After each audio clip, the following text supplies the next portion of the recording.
Hello दोस्तों, मेरा नाम है प्राजिता और आपका विद्यार्थी.in में बहुत बहुत स्वागत है।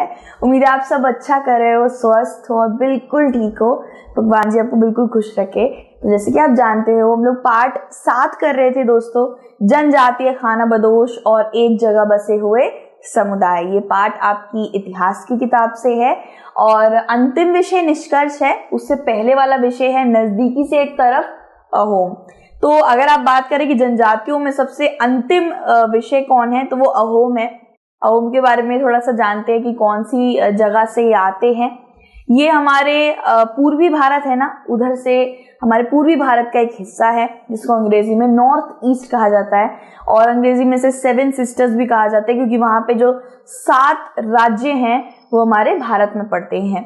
असम, मणिपुर, मेघालय, अरुणाचल प्रदेश, इन सबको तो हम सब जानते ही हैं। तो वहां भी एक जनजातीय रहती थी, उसका अस्तित्व था, उसके बारे में हम इस विषय में पढ़ेंगे। चलिए शुरू करें। अहोम 13वीं शताब्दी में ब्रह्मपुत्र घाटी में रहते थे। वैसे तो वो म्यांमार से आए थे, ठीक है। म्यांमार से आके वो ब्रह्मपुत्र घाटी में बस गए थे और ब्रह्मपुत्र घाटी में जितने भी लोग रह रहे थे या किसी और का वंशज वहां पे था, तो उन्हें हटाकर उन्होंने अपनी स्थापना करी थी और अपना स्थापत्य वहां पे जमा लिया था। उन्होंने भुइयां, ठीक है, भुइयों को जमींदार कहा जाता है दोस्तों। भुइयां एक तरीके की जाति है। भुइयां की पुरानी राजनीतिक व्यवस्था को दबाकर एक नया राज्य बनाया। अब आप जानते हैं भाई, किसी को अगर आपको घर बनाना है तो ऐसा नहीं किसी का घर उजाड़ दो, लेकिन हाँ, पहले के वक्त पे शक्ति ही सब कुछ होती थी और थोड़ा शक्ति और ताकत दिखा के अगर आपको वंशज अपना बनाना है तो ऐसे करके दूसरों को हटाकर अपना वंशज या स्थापत्य बिठाना पड़ता था। तो वैसे भुइयां, जिन्हें जमींदार कहा जाता था, एक जमींदार जनजाति थी, उन्हें हटाकर अहोमों ने ब्रह्मपुत्र घाटी में अपना स्थापत्य जमाया। फिर क्या बताया गया कि 16वीं शताब्दी के बारे में बात हो रही है भाई। 16वीं शताब्दी के दौरान उन्होंने चूटिया 1523 और कोच होजा और कई अन्य जनजातियों को राज्य पर कब्जा कर लिया, ठीक है। उन्होंने कोच होजा और छूटिया, ये 2 तरीके की जनजातियां हैं, इन दोनों पे इन्होंने कब्जा कर लिया था और उनकी जगहों को भी अपने भीतर ले लिया था। मतलब ये जो हमारा पूर्वी भारत है, वहां पे अपना ज्यादा ये बढ़ा रहे थे अपने जगह को, ठीक है। तो भाई साम्राज्य इनका धीरे धीरे बढ़ता जा रहा था। साम्राज्य तो नहीं बोलूंगी, हाँ, लेकिन एक जनजातीय वंशज ही था वो लोग एक को हराकर उस जगह को कब्जे में लेते थे और काफी बड़ा कर रहे थे। छोटे मोटे नहीं थे, काफी बड़े ताकत रखने वाले लोगों में से आते थे अहोम, ठीक है। इसके बाद बताया कि दक्षिण पश्चिम से कई आक्रमण उन्हें मिल रहे थे, कई ज्यादा तकलीफें उन्हें आ रही थी। दक्षिणी भाग हमारा पड़ जाता है जहाँ पे पांड्या, चोला ये सब रह रहे थे और पश्चिमी भाग में देखा जाए तो मराठा और भी बहुत से ऐसे लोग हैं जो पश्चिमी भाग से इन पर आक्रमण कर रहे थे, ठीक है। फिर क्या है, 1662 के बारे में बात कर रहे हैं। मीर जुमला ने तहत मुगलों ने अहोम के राज्य पर हमला किया था। अहोम की हार हुई, लेकिन इस क्षेत्र पर मुगल नियंत्रण लंबे समय तक नहीं टिक पाया।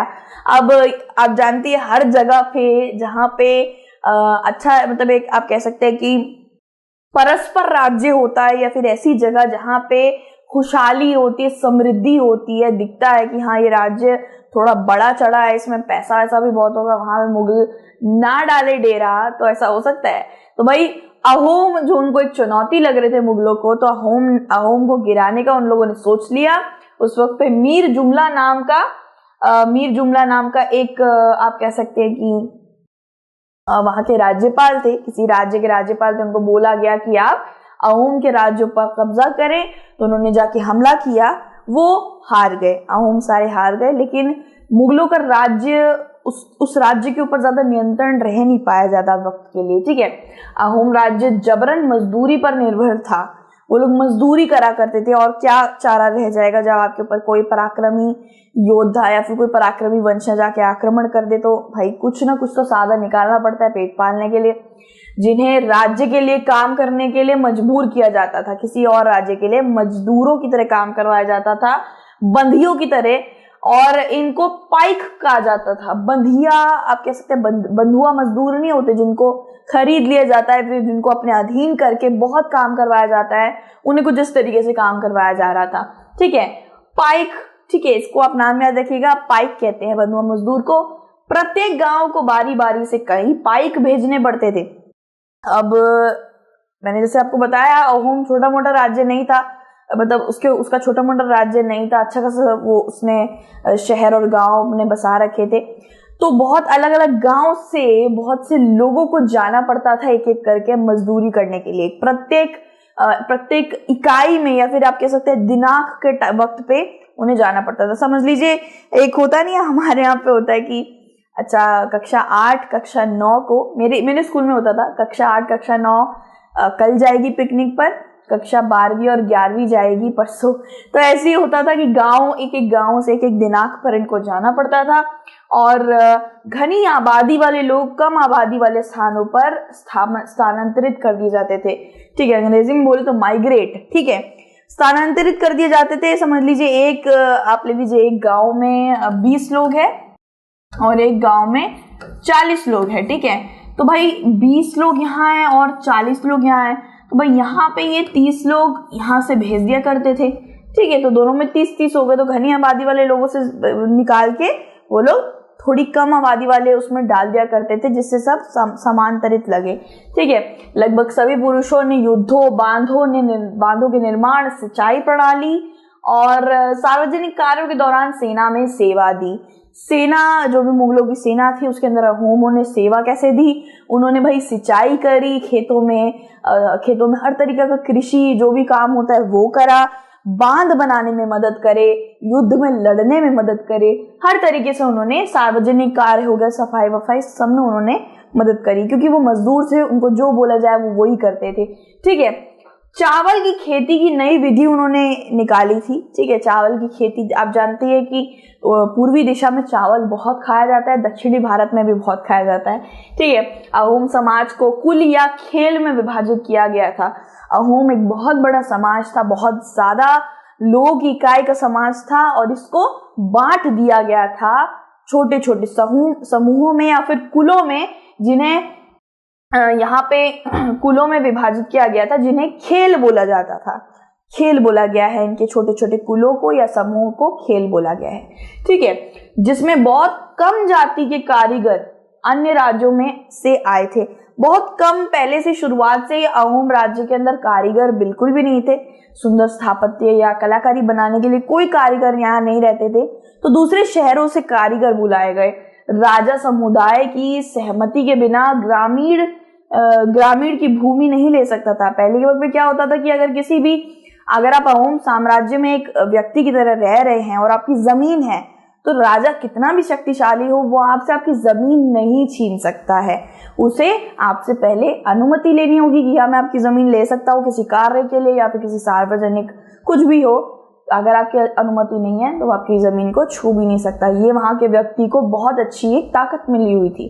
ठीक है, तो युद्ध में जाना, ये पाइक क्या करते थे, युद्ध में जाना, बांध बनाना, ये किसी तरीके का सार्वजनिक काम हो गया या खेती हो गई, इन सब में अहोमों को अपना योगदान देना पड़ा था मुगलों के वक्त पे।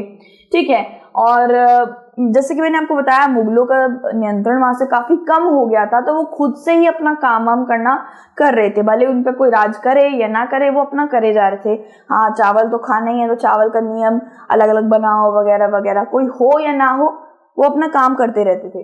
वे वहां अपने आदिवासी देवताओं की पूजा करते थे, लेकिन 17वीं शताब्दी में ब्राह्मण का प्रभाव बढ़ गया।